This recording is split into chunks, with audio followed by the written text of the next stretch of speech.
जनाबाई श्री नामदेव जी के यहाँ रहती थी। नामदेव जी महाराष्ट्र के बहुत बड़े संत हुआ करते थे। वह नामदेव जी के यहाँ पूरा दिन काम करती और शाम को ना नामदेव जी के यहाँ पर कीर्तन हुआ करता था। एकमात्र जनाबाई को ही ठाकुर जी दिखाई देते। नामदेव जी जब कीर्तन करते तो ठाकुर जी नाचते हुए जनाबाई के पास जाते। ठाकुर जी खूब जोरों से नाचते।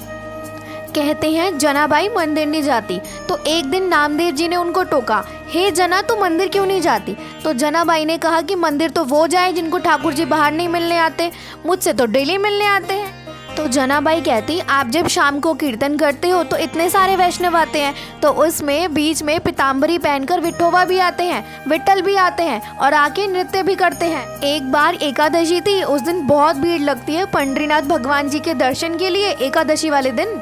तो जनाबाई नामदेव जी से बोली, आज एकादशी है। बोले तो और दिन से कीर्तन थोड़ा सा कम कीजिएगा। तो नामदेव जी ने बोला क्यों। तो जनाबाई ने कहा कि अब जोर जोर से कीर्तन करोगे, विठोबा आएंगे, फिर वो नाचेंगे, वो पहले ही से थके हुए हैं और ज़्यादा थक जाएंगे, इसलिए मेरी प्रार्थना है आज कीर्तन थोड़ा कम करना। तो सब लोग कहते हैं कि अरे जना तू कैसी बात करती है, आज तो एकादशी है, आज तो और जोरों से कीर्तन होगा। तो जनाबाई इसमें रोती थी, सबके चरण पकड़ लेती थी कि नहीं ज़्यादा कीर्तन मत करना, क्योंकि विठोबा आएंगे, वो नाचेंगे तो उनके पैरों में दर्द होगा। इतने में नृत्य होने लगा और ठाकुर जी आते हैं। फिर जनाबाई ना सभी के पास जा कर ये बोलती है कि मत नाचो, बैठो, आप नाचोगे तो ठाकुर जी भी नाचेंगे, और ठाकुर जी नाचेंगे तो उनके पैरों में दर्द होगा। फिर ठाकुर जी जनाबाई के पास जाते और बोलते, ए जना तू सबको बैठा मत, नाचने दे। फिर जनाबाई बोलती कि नहीं आपके पाँव में दर्द हो जाएगा, वैसे ही आप सुबह से थके हुए हो। फिर ठाकुर जी कहते तू चिंता मत कर, जब ये सब चले जाएंगे ना तो मैं तेरे से पाँव दबा लूंगा, मैं तेरे पास आ जाऊंगा। तब भी जनाबाई कोने में बैठी बैठी रोती रहती और जब खूब जोरों से मृदंग बजता तो कान में हाथ धर लेती। मैं सबको बार बार ये बोलती कि इतनी तेज से मत बजाओ, देखो ठाकुर जी कैसे उछल रहे हैं। जब सब चले जाते, सब सो जाते, तो रोती रोती जनाबाई पुकारती कि कब आओगे आप, मुझे आपके पाँव दबाने हैं।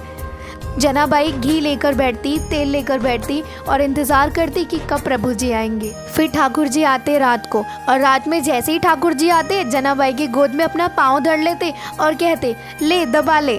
जनाबाई ठाकुर जी के पाँव दबाती और घी लगाती और फिर डांटती, इतना मना करते हो फिर भी आप नाचते हो, उछल उछल के नाचते हो, इतनी जोर से नाचते हो, पाँव में दर्द होता है ना, लेकिन आप मानोगे नहीं। जनाबाई का रिश्ता ये था ठाकुर जी के साथ।